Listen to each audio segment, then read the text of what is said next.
Well, welcome to Focus Today, and well, as you can tell, we have turned the studio into a garden, a happy garden, because I have a happy gardener with me today. Our good buddy Tim Albert's with us from the Four Seasons Nursery. We call him the Timinator. Sometimes he calls himself that. But you have brought, I don't know, you have brought a beautiful array of some fall things in here. Yeah, you know, it is really that time of year to be thinking about fall decorating. All right. And we've got some. Thought of banana peppers being a decoration. Well, that's a little bit different. Yeah, no, but no, it's you know, it's that time, and a lot of stuff's coming in, and we've got a lot of really nice new stuff that we've never carried before. So, but the banana pepper is a part of a selection of plants called pick-me peppers. And these, yeah, I dare you. Yeah, I dare myself.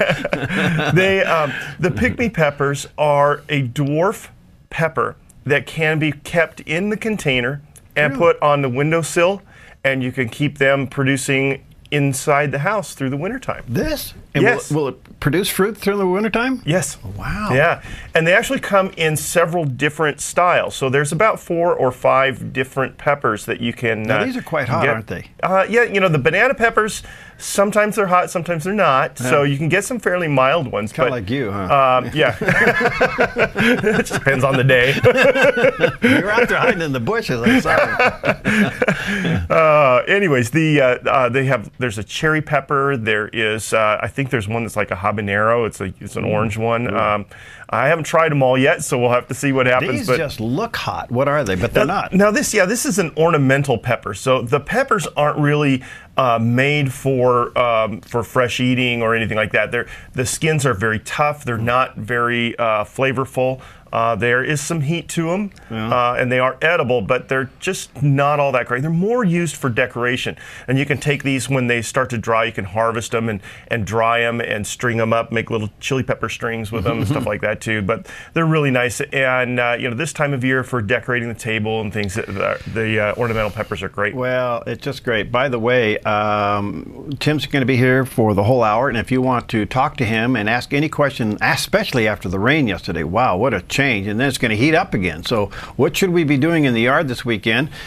Give us a call. The phone number is area code 541-776-5368. And if you're watching and listening outside the immediate area on Roku or up and down the Southern Oregon coast in Northern California, well, give us a buzz. Take advantage of Tim being here. It's toll free, and that's 1-800-373-5368. And your name's going to go in the hat for what, Tim? What'd you bring in here? We're going to give away a Cool Wave hanging basket pansy. Wow. So this is a combination of different Cool Wave pansies. These debuted last year, and we've grown them in our greenhouses. We're just getting them out now. So will they bloom through the winter? These guys will go all winter long, yes. We trialed them last year. They did a great job, and very happy to have them back again this year. But yep, grown in our greenhouses, and somebody today is going to win this one. All right, there you go. Yeah. So when you call in, your name's going in the hat for that Cool Wave hanging basket pansy. Pansies. Yes. Hanging basket pansy. I get it. I'm a slow learner. Actually, it's Friday and I'm tired. But anyway, give us a call. Phone number again, locally 541-776-5368, and then toll free. We'd love to hear from you folks on the Southern Oregon coastline, in Northern California, and if you're watching on Roku and you're anywhere in the country, this is Mr. Gardner right here, and give us a call, 800, there we go, 800-373-5368. All right, the phone's ringing, so let's get into it. Del, you have a pruning question, huh? I do. What is it? Well, I have blue spruce that's probably 14 feet tall, and some of the bottom limbs that come out, they're getting kind of heavy, and I wanted to prune some of those off. What is the best time of year to do that? Well, daytime. I can see better then. That's right. That's right. The conifers begin to go dormant late in the summer during the heat, and so they are dormant now. And you could do any kind of pruning on your conifers now with good success. So have at it. Well, thank you very much. All right. I hope I didn't ruin your weekend by giving you more work to do. Yeah, thanks a lot, Tim. All right, Dale. Thanks, buddy. You bet. Thank you, guys. Okay, let's go to Connie. Hi, Connie. You're planting a new apricot tree? Well, we're hoping to. We had a Japanese maple that died after 3 years, and we thought, well, maybe we'll try with something more fruitful. So we're going to plant an apricot tree. Does that have to happen in the fall, like right now? No, actually, the best timing for apricots is going to be early in the spring, or as some people would call it, late winter. For me, it's spring. February is spring. We start to get all the fresh stuff in, and it just seems like spring to me. So, but they'll come in bare root during that time, and they're going to be less expensive, easy to plant, and they're going to take off and do well. And all of the winter sprays have already been done, so it's kind of nice doing it then. So that would be my suggestion. If you wanted to put one in now, if you didn't want to wait, you could put one in now. The advantage is that you'll be a little bit ahead of the time because you're getting one that was last year's bare root. So it's going to be a little bit older of a tree. It'll be a little bit more expensive to do because they'll be containered as opposed to bare root.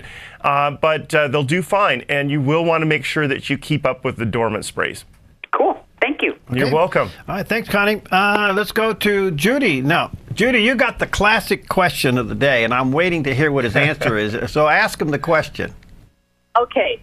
I've been trying to get away from, I had a gardener for a while, and I finally, all the chemicals, I decided no more chemicals. So I have been, every morning I get up at 5:30 or 6, and I mark off an area, and I pull weeds for like 20 minutes.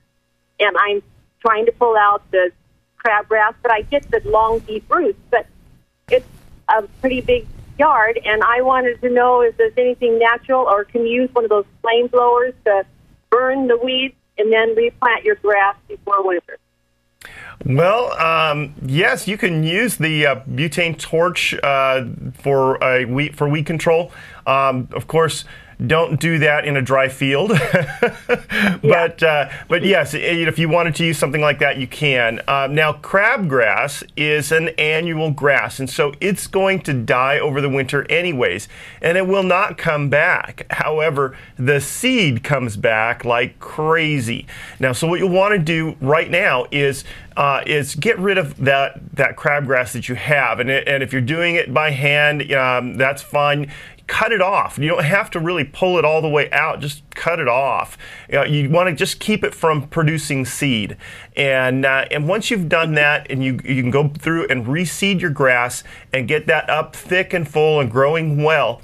And then in the spring, use a corn gluten-based fertilizer. That's an all-natural fertilizer that you can put on your lawn, and the corn gluten inhibits seed development, and so the seeds won't germinate and grow. So it's a really good one to help prevent that crabgrass from growing, and it will probably not entirely eradicate your problem, but it will cut back on it immensely. Because I did do the cutting. I went out when I saw those seeds coming up, and I went and hand cut them way down low. And just had a ton of them, but now they're starting to still shoot off some lower. So I keep going out there cutting off the little pods, and so I'm helping that part. Yeah, that's good. You just don't want them to go to seed. No. If you can keep them from going to seed, you really don't have to yank them all the way out. Although, if getting them all the way out is preferable, but you don't have to. And this time of year, we're getting close to that time when we're going to get a freeze and they're going to die off. So it's pretty good. I went through and yanked a bunch of them out of my yard a couple weeks ago. So there you go. So one more thing, what kind of you have seed that I could some really good seed that I could buy from your store to reseed? Absolutely, yeah. We've got a couple of really good blends that you can use, and when you stop in, bring us a picture of your lawn, maybe a close-up picture and a far-away picture. I've got a bunch of those I've taken. Excellent, yeah, excellent. Okay. Bring that in. We'll try to match what you've got. All right, thank you so much. All righty. All right, thanks, Judy. Well, there you go. So I never knew that. The corn, what? The corn gluten. Corn gluten. Yeah, it acts as an inhibitor to seed germination. And so if you put it down, it can cause seeds to lay dormant for too long of a period, which then they won't become viable. So it doesn't last as long as some of the other chemical versions, like the Dimension that we talk about and things like that. But it is an all-natural one, so it's nice for those who would choose to go with a natural. Springtime or? You'll do that early in the spring. You got to catch it before that seed germinates, so you want to get it down probably. Again, spring for me is February. Okay. Well, all right, let's see if we can squeeze in one more call before break. Hi, Larry. What's going on with your peach tree, bud? I want to prune it, and I just want to know when to prune it because I keep doing it at the wrong time. Oh, you should be doing that now. Right after harvest is the best time for pruning your peaches. That will reduce the amount of leaf curl problems that you have in the spring. Of course, coupled with your dormant sprays. Okay. All right. Thank you. You're welcome. All right, we're going to take a quick break, but before we do, I want to let you know your name's going to go in the hat when you call. Hold it up one more time there, Tim. A beautiful hanging basket of pansies, and these will last all winter long, and somebody's going to win that today. And the way you get your name in the hat, call and ask Tim a question.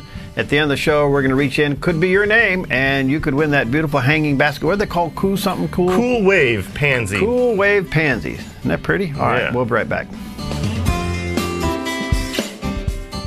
Hi, I'm Paulina, and I work at theDove TV. Did you know that when you support theDove TV, you have a profound impact, not only in our community, but around the world? It's your continued support that takes the inspiration and hope in the programs we produce and makes them available to the thousands of people who are watching these videos online every week. Help bring encouragement and hope to our valley and beyond by making a secure online donation today at our website, thedove.us.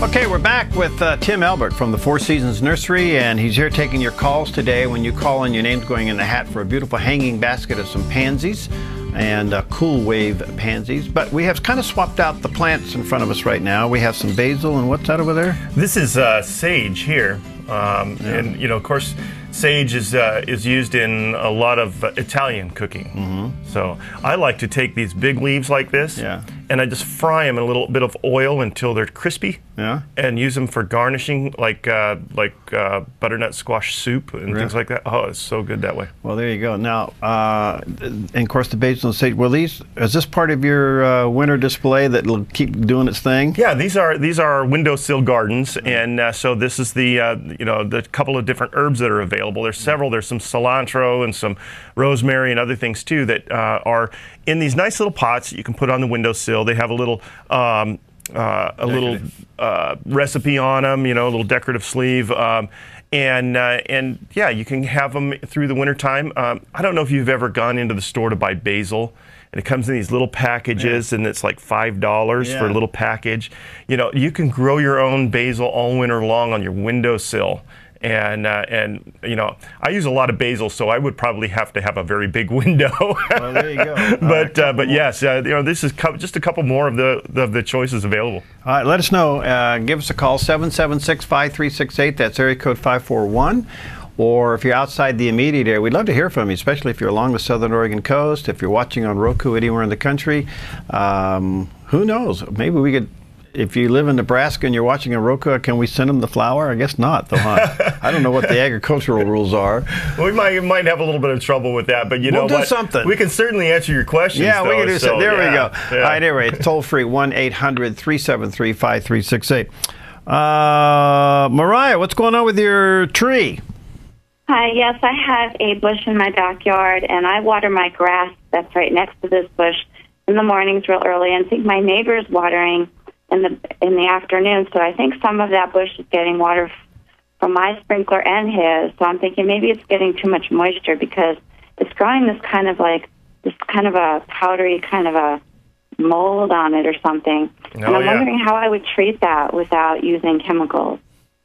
Ooh, without using chemicals, I don't know of a way that you could do that without using chemicals. Now, you could use a sulfur-based product, just like a wettable dusting sulfur, and that's not organic, but it's all natural because it's sulfur. It's just a mined element, and you could use that and see if you can get control of it. But be sure if you're using sulfur that you do it on a cool day, because the sulfur can burn the foliage. We carry it in a powder. You can mix with water and put on there. That's probably going to be the best way to do that in a natural way. So what would that be called? What is the name of that? It's just called wettable sulfur. No, what is the name of the problem, the actual problem? You know, without seeing it, I couldn't tell you exactly, but my guess is that you have powdery mildew on there. So Yeah, it's a common problem. Yeah, a real common problem this time of year with a lot of the larger shrubs, especially things like photinia, the red tip photinia. They get it really bad, and especially the last few years, we've just seen a tremendous outbreak on those guys. Okay. Okay, thank you so much. You're welcome. Thanks, Mariah. All right, let's go to Debbie. Debbie, what's going on with your lawn? Well, actually, I bought the process from Tim's nursery, and the August application was only put on September 1st. And so I'm wondering now what you think my next, I think it's the classic would have been put on. Should I just stay on task, or am I going to push that out also? So you put down an application in August? Well, it was due in August, and I didn't put it down until September 1st. September 1st. So your next application will be October 1st, and would be I would use the soil activator and the classic together. So even though I'm a month late on this one, it's still okay to put that on in October? Yes. Yeah. Okay, great. Okay, thank you very much. You're welcome. Thank you. All right. Again, the phone number, if you want to talk to Tim, is 776-5368, or outside the immediate area, toll-free, 1-800-373-5368. All right, Peggy, what's going on with your wandering Jew? Well, I was wondering about the Wandering Jew because it seems to be really full in the pot. Whether or not do they like to be root bound, and also their strands. I've got like 4 or 5 foot strands that have grown out this summer because I have it out under a tree, so it keeps out of the really heavy sun, heavy deep sun. But so what do those long tendrils, should I clip them off now because they're so long and I have to bring the houseplant in fairly soon, I suppose? Yeah, you know, you're pretty safe with it outside for another month or so at least. So you've got some time there. But I would definitely do some pruning back on it. Tip it back a little bit, back to kind of where you want to. That will encourage more growth to come out the top of it and thicken it up some more. I see. And do they like to be root bound, or? They do, yes. Yeah, they like to be root bound. So no need to transplant it then? Huh. No, not unless you're seeing roots coming out the bottom of the hole, or if the pot is starting to bulge from the root pressure. Yeah, other than that, then no, you wouldn't need to repot it. Okay. Well, I appreciate that. Thank you, Tim. Thank you. You're welcome. I'm just wondering if the name of her plant is Moses. Moses. Well, he kind of wandered in the wilderness for a little while, didn't he? All right. That's what I always think about. There you go. So he says a wandering Jew. All right. Oh, yeah. Okay. Shauna, you want to know how to winterize what part of your garden? The whole thing. I've heard 2 different things. Somebody said you put alfalfa on it, and the other person said you put straw. And just to keep the weeds down so I don't have to start from scratch in the spring. Well, you know, I have used straw before, and I've had a lot of people say there's no weed seeds or no seeds in straw. Well, they lied. There was a lot of seed and a lot of stuff coming up from the straw. So if it was me, I would be more apt to go with an alfalfa or something like that if that was available. Now, the alfalfa is a legume, and legumes have this ability to fix nitrogen in the soil. Yeah. But that's their root system, and what you're putting down isn't that. Now, if you planted alfalfa in the garden over the winter, then you could rototill into the ground, and it would have all that extra nitrogen in that soil. So so you could go either way. You could plant and fill it up with alfalfa and rototill that in, or you can just get the dried alfalfa and put it over the top. But either way, if I had my choice, alfalfa would be the way to go. Okay, thank you very much. Okay. You're welcome. You know, that's why sometimes farmers will put in a season of alfalfa, get a couple of cuttings off it, and then rototill it in or disc it in, and then put a row crop on top of it. Yeah, it makes an excellent natural fertilizer. All right, Vernetta, hi, what's going on? Hi. I've got a self-pollinating almond tree that I've got a bug that seems to be attacking it, but I've also been noticing that it's got brown around the edge of it, and part of it doesn't want to seem to grow. I've kind of trimmed back anything that was dead on it, but I haven't been seeing any real growth or anything to it, and I'm kind of concerned that maybe there's something attacking it more than what I can see. I just bought it earlier this year. Interesting. So you said brown around the edge. Would that be around the edges of the leaves? Yes, it is. Okay. And are you on well water or city water? We're on city water. Okay. And is your soil clay-like, or is it more loose? It's a combination. When I planted it, I made sure that I added some other things to the soil, some amendments. I'd asked on that to make sure, and I've fed it a couple of times. I don't think I've overfed it at all, and I didn't know if maybe the heat from earlier this year had anything to do with that or not. Okay. Well, the fact that it's not really putting on a lot of growth tells me that the root system is struggling. And the root system will struggle for several different reasons, but a lot of times it's from poor drainage, and that's why I was asking those questions. The browning around the edges can be caused by a salt burn, and that's why I was asking about your water.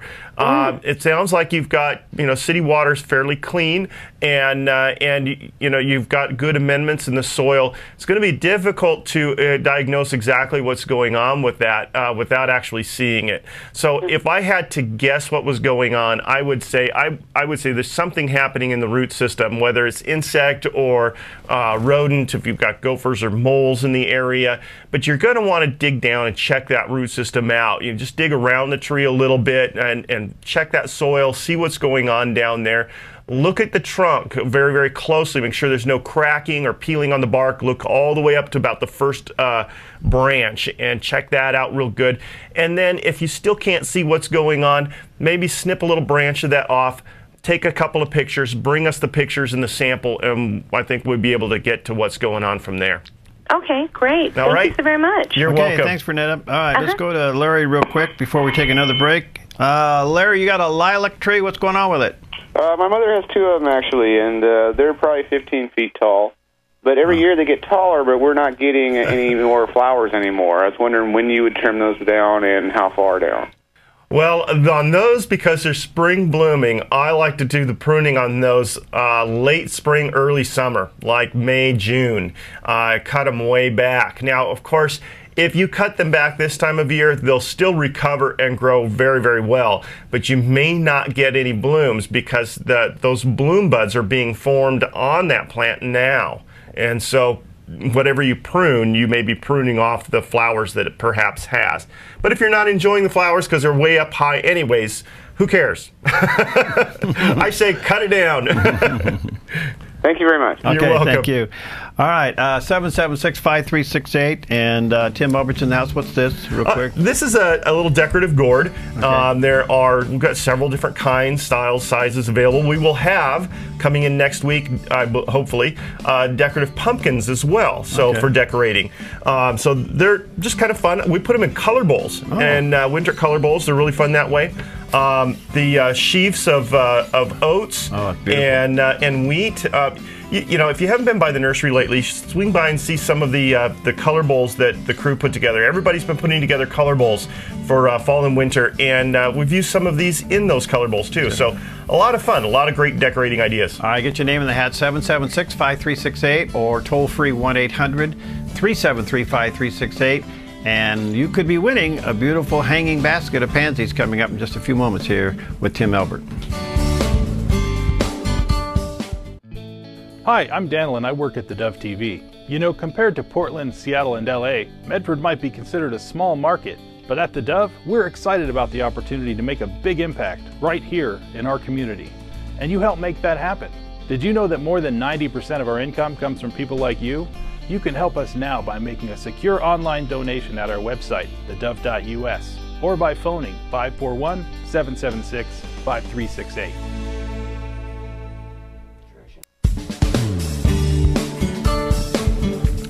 Tim Elbert's in the house. Look what he's holding up for those watching on theDove TV. He is holding up a beautiful hanging basket of pansies, and these will bloom all winter long. They'll actually cascade a little bit. Yeah, they'll cascade over the pot and down and trail, and yeah. Now you got purple and blue and yellow and white. Yeah.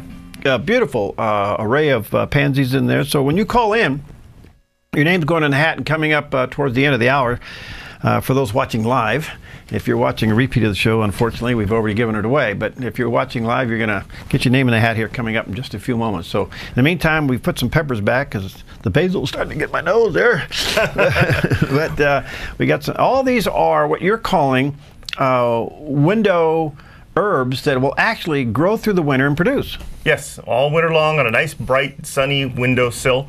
We're calling it windowsill gardening. Okay. Yeah, and it just you know, it drives me crazy going into the grocery store and finding this tiny little thing of herbs for $5 when I know I could grow it myself for a lot less. Yeah. So yeah, so it's going to be a really fun project for us this year. All right, I love your thinking. All right, Brian, how you doing? What's going on with the shrubs? Well, what happened this last winter is that a pipe broke by one of my shrubs, and the ground froze, and it ran all over the road and stuff like that. So it was a severe leak, and it froze, and I didn't even notice it for quite a while. But that one shrub now isn't doing anything. I mean, I'm doing the same thing. I'm putting the acid on it like I was told, and acid food and stuff, but that was not doing anything. I was wondering if the roots could have froze or what to do with that one. Yeah, I'm sure it suffered some pretty severe root damage at that time, and it's probably just starting or just trying to recover from that, and it's going to take some time. I would say as long as it looks healthy, just let it maintain and do its thing. Give it till next year and see what happens. If you don't see anything by next year, it might be worth just yanking out and replacing. Yeah. Yeah. Okay. Well, thank you. Thanks, Brian. All right, Lydia, hi. You're supposed to put tea in teacups, not plants. No, it's in teapots. Oh, teapots. Okay. Yeah. But yeah, I was wondering how I can drain it. Do I have to poke a hole in the bottom, or I don't know what to do? Yeah, you may have to figure out a way to get a hole in the bottom of your teapot if you're going to be planting it. Is it a ceramic pot? I don't know. It's just a cute old little teapot my mother-in-law, well, actually a bunch of them. They're like glass, I don't know. bring one into us. Let us take a look at it. We might have some ideas for you, just depending on what kind of material it is. But a lot of times you can use a masonry bit and drill a little hole in the bottom, and that'll help. Or if it's a metal one, you can, of course, use just a metal cutting drill bit and drill some drainage holes and use just potting soil inside. And there are some great things you can put in a teapot and make it look really neat. Okay, thanks. Okay, there you go. All right. All right. Well, 776-5368. Tim Elbert's with us, and we had quite the rain yesterday, to say the least. Came down pretty. We did. And, yeah. So you didn't have to water the nursery, did you? Oh no, we flooded. Did you? Oh yes. Boy, I mean, there was some flooding going on, so it got a lot of water at once. The ground's really wet, but it's supposed to get close to triple digits next week. So we're in that Indian summer mixed bag of things, you know. Right. Yeah, so don't put away the pool yet. Oh. All right, so actually, it would be a good time for lawn seeding and lawn fertilizing? It's great timing. You know, with the warm weather, the nice thing is that we are cooling off very well at night. I've cut back my sprinklers on my lawns at home, and so you know, we're able to water a little bit less. Want to get those fall colors to come out, so I'm trying to get everything kind of a little drier than normal, and that really brings out those fall colors. But yes, there's you know, a lot of things that can be going on right now. Fertilizing, you know, if you've got evergreens, fertilizing your evergreens. The lawns, you can get those fertilized this time of year. So now, I know you have a lot of your customers on a schedule. You said October 1st. But those of us, by the way, today is Fight Procrastination Day. Did you know that? Today is International Fight Procrastination Day. I was planning on starting that tomorrow. Oh, well, yeah. Well, you may want to check that out. But for those who procrastinated and didn't get on your schedule, we can go ahead and fertilize, can't we? Yeah, you can. There's no real set schedule that you have to. But what's nice is when you do have a schedule, you have something to follow, and it helps you out. But but yeah, there's no real schedule. But yes, if you haven't fertilized in the last 2 months, I'd say definitely get it down. All right, give us a call and get your name in the hat. The phone number 541-776-5368 or toll free, and that's 1-800-373-5368. Somebody's going to win this beautiful hanging basket of pansies, which will bloom all winter long. Millie, what's going on? I have a walkway that I have a low growing time in, like the thumb time, and it's getting very weedy in there, and I'm pulling weeds constantly. And I was wondering, is there anything I can put in time that won't kill it, that will kill the weeds? Well, unfortunately, there's not. I thought so. Yeah. Now there is. Let me kind of retrace my steps a little bit. There is a product you can use to kill grasses in your thyme without killing your thyme. I don't have any grass in there. Yeah, but that's the thing, is that a lot of the weeds aren't grasses. So so in that situation, what you want to do is get all the weeds out, clear them out as best you can, and then use a pre-emergent on there to help. Oh, I can use a pre-emergent on there? Yes, you can. It won't hurt the thyme? No, it won't. Like the Dimension, I've used that before. Yes. Yep, Dimension is a great one for that. Oh, that would be wonderful. I didn't think, I was afraid, I put it on the, because I have I don't have a lawn in the yard. I just have all plants. And I do use a Dimension around them, but I didn't know I could use it by the time. Sure. Well, that will take care of a big problem. Yep, that'll certainly help. Because the plant that's growing is just, it's a spreading weed. I don't know what it's called, but it's very spready. All right. Okay. There you well, go. Yep, there you go. Get that Dimension down. I have down. one other question, too. All right. Shoot, now I forgot. Oh, darn. And I won't get you again. Oh, call back, or just call in and we'll ask it for you. Oh, okay. Okay, see you, Millie. Okay, you see how you're just stunning the ladies. They love you. You got flowers, you got plants, and you mesmerize them, and they can't remember what they're going to do next. What a guy! What a gift! Hey, Scott, what's going on? Well, I've got a raspberry plant, 6 of them, that I planted a number of years ago, and I've never been able to get them to produce very many raspberries. The ones they've done are very small, and yet it flowers a lot, and it's around a garden where I have a lot of other plants that are thriving. I've cut back the canes and pulled old canes, and lush new green ones come out, but they're still not producing. I was just wondering if there's some nutrients or soil drainage issues. It could be the variety that you have. Do you know what variety you have? No, I'm afraid I don't. I've had them for, I'd say 5 years.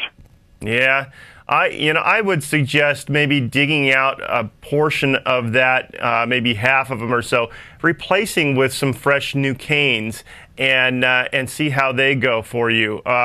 There's one called Caroline that's really, really good. It's a nice big berry, and it's very flavorful. That's the one I would suggest, and do that probably in February, March, and that way you can kind of get started with some other ones. And if they start doing really good, take out the rest of those other ones and replace them. Thank you very much. All righty. Let me squeeze in one more before we take a break. Hi, Midge. What's going on? Hey, it's time to feed my roses, but like I have snapdragons and they're done. You don't feed the stuff that's done, do you? No. No, Okay. If it's done, don't do it. Only evergreens right now. So anything that's going to stay green through the wintertime, feed it now. Okay, so I don't want to feed my roses today. No, well, you know, roses I go on a monthly basis anyway, so you probably have one more feeding on the roses until they're done, and that's about it. Okay, like I have dahlias, Yeah? daisies that are blooming. I feed them, right? You don't need to now because they're going to be done in about a month or so. Okay. Yeah. Thank you very much. God bless Okay. you guys. All right, see ya. All right, I can squeeze in one more, and let me go into. So what do you do with a prayer plant that's not doing well?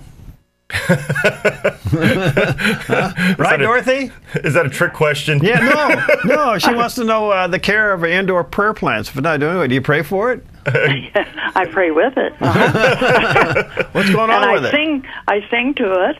Oh, that's good. Okay. My problem is the leaf. Lots of times around the leaf, it kind of turns brown, and I don't know what's causing that.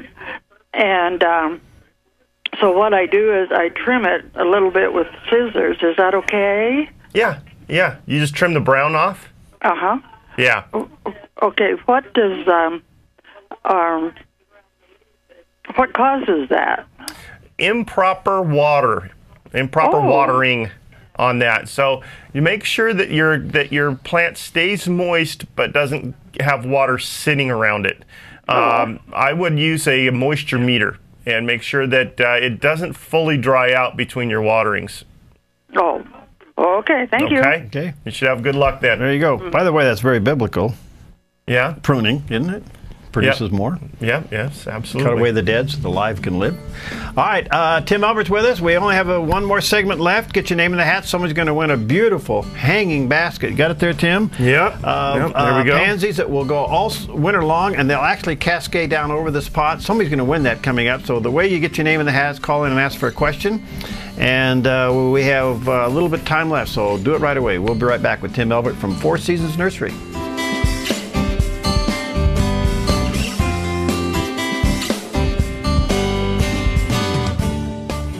Hi, I'm Paula, and I work at theDove TV. Every day we get letters and emails from people who've been encouraged, blessed, and challenged by the programs on theDove TV. But we couldn't do it without you.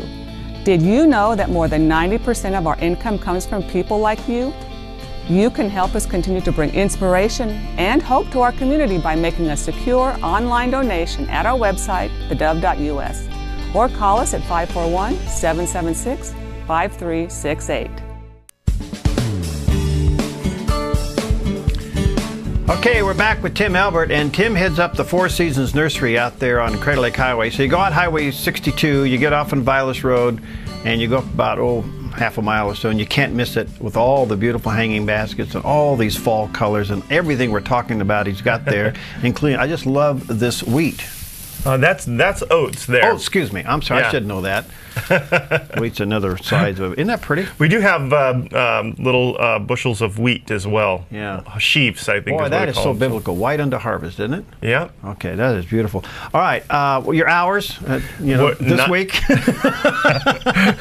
We're 9 to 5 every day. Oh, okay. So well, what do you know? Consistency. Yeah. So last year we started closing on Sundays in November. This year we're toying with closing on Sundays in October. Well, your pastor would like to see you again. Yeah, once in a while. Yeah. So we're at this point still 9 to 5 every day though. Okay, 9 to 5 every day. Check it out. And again, let me encourage you to really look at this. What he's calling windowsill gardening. seal gardening. This is really great. These are peppers. That's the sage. Over there he had some basil and then banana peppers, and you can grow these in your windowsill through the winter. Yeah, and there's probably half a dozen varieties of pepper and half a dozen different varieties of herbs that are available. Right. And hopefully there'll be more stuff a little later. All right, let's get back to the phones. Hi, David. What's going on with transplanting tomatoes? Wondering if it would work to dig up tomatoes that are planted outside right now, pot them and bring them in the house, bring them in a hothouse. That's probably not going to be a good idea. Digging up your tomato plants is going to make them suffer some pretty severe shock. So I wouldn't do that. But, however, what you can do is right at first frost, when things start to go and the tomato plants start to look bad, they're not doing any more producing, take all of your tomatoes off of the vines, lay them out in a single layer, and cover them with newspaper. Put them in a cold area, cold but not freezing area, like the garage or something like that. Cover them with a little newspaper, and you can bring them in a little bit at a time and have fresh tomatoes ripening over a period of time. My dad did this last year and the year before. He's done it several times, but he had, like last year, he had tomatoes all winter long from his garden. So he just had a ton of leftover green tomatoes, and so yeah, you can just ripen them, just bring them indoors and ripen them indoors, and away you go. Thank you. Okay. Yeah. All right. Hi, Diane. What's going on? Oh, can you hear me? Because I think I lost you there. No, we're right here. Go ahead. Oh, okay, good. Funny thing, walking through my yard the other day, I noticed there are 2 pots of carnations and 3 pots of strawberries sitting underneath the bush where we set them so that they would get water. And they didn't get planted. So I'm wondering when would be a good time to plant those. Should we do that this fall, or should we just hang on to them and plant them next year? The best time to plant those is a month ago. Yeah. But I'm always a day late and a dollar short. So. That's okay. You know, today is End Procrastination Day. Did you know that? Yeah, well, that's my fall all over. So. We're just going to harass you, that's all. No, I would get them in the ground as soon as you can. They're definitely going to do better in the ground than they would in the containers over the wintertime. So plant them as soon as you get a chance. Okay, so they'll be all right if I because I noticed the strawberries look like they're a little bit root bound. They are, and I don't like to.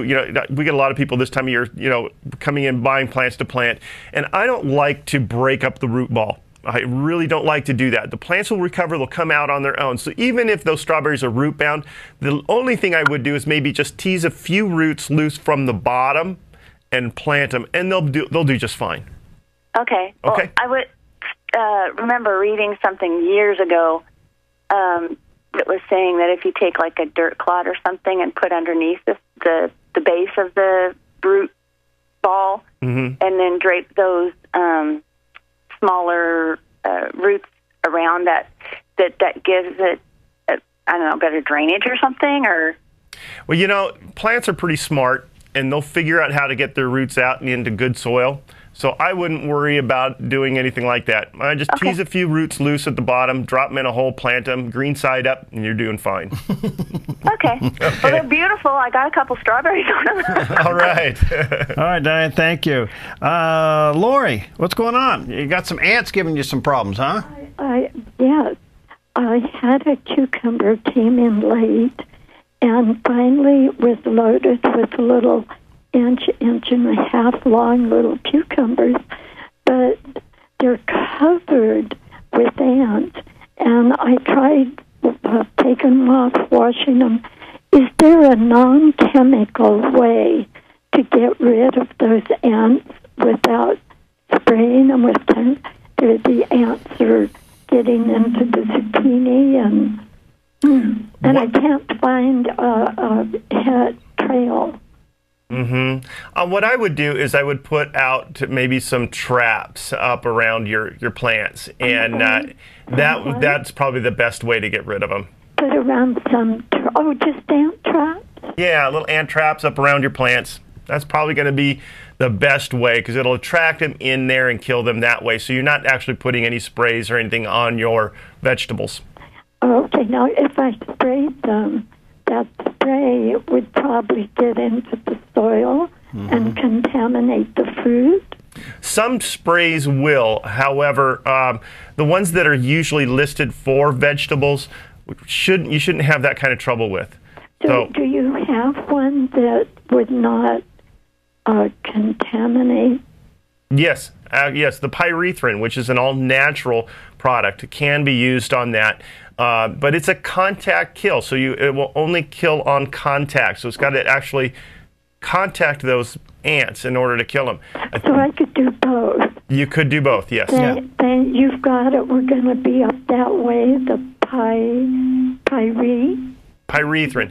Yeah, you stop in. I know who you are, so you stop in, we'll get you taken care of. Okay, thank you. Okay. All right. Bye. Bye-bye. Hi, Jim. You there? Jim? Hanging plant Jim? Hanging plant Jim went fishing. Well, at least it's not hanging Jim Plant. Okay. Abby, what's going on with the Fionis, Abby?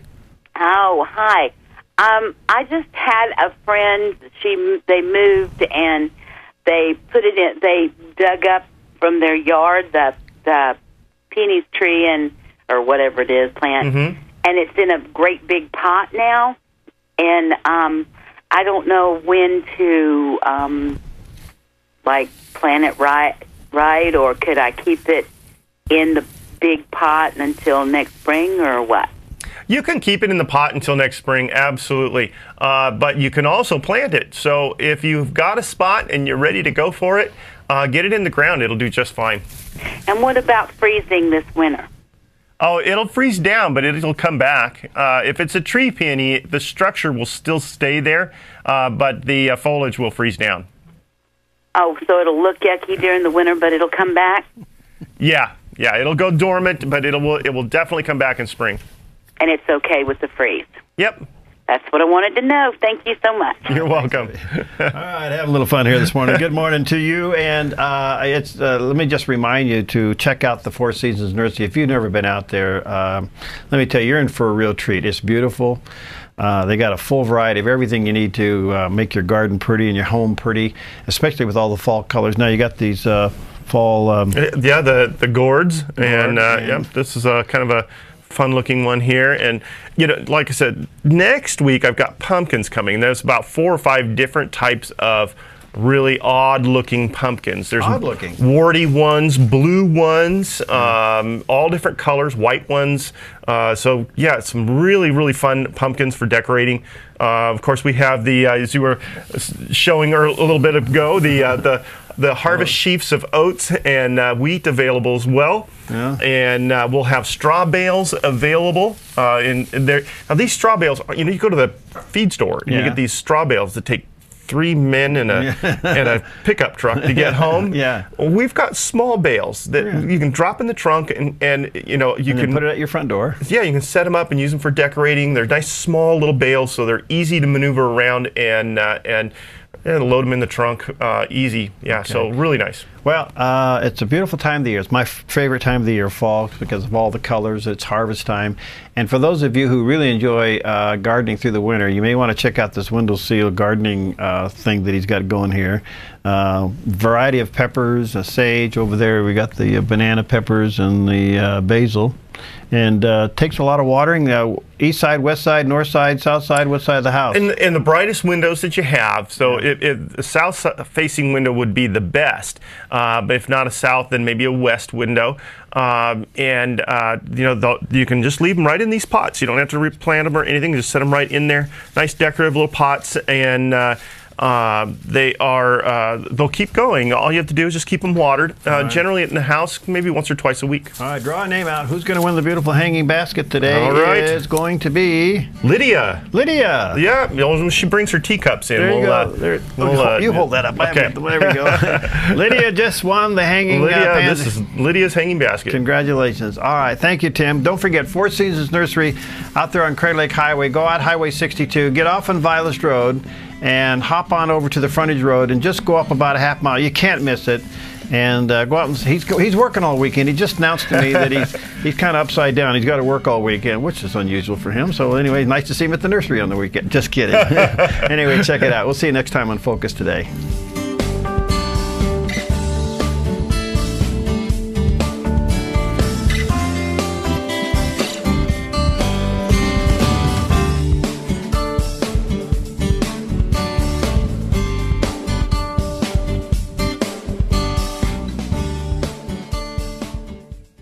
Hi, I'm Jim, and I work at theDove TV. Every weekday between 6 and 8 a.m., our award-winning news and sports team bring you the best morning show around. It's live, it's honest, and it's a whole lot of fun. And you help make it happen. Did you know that more than 90% of our income comes from people like you? You can help us continue to air local programs that share your voice by making a secure online donation at our website, thedove.us.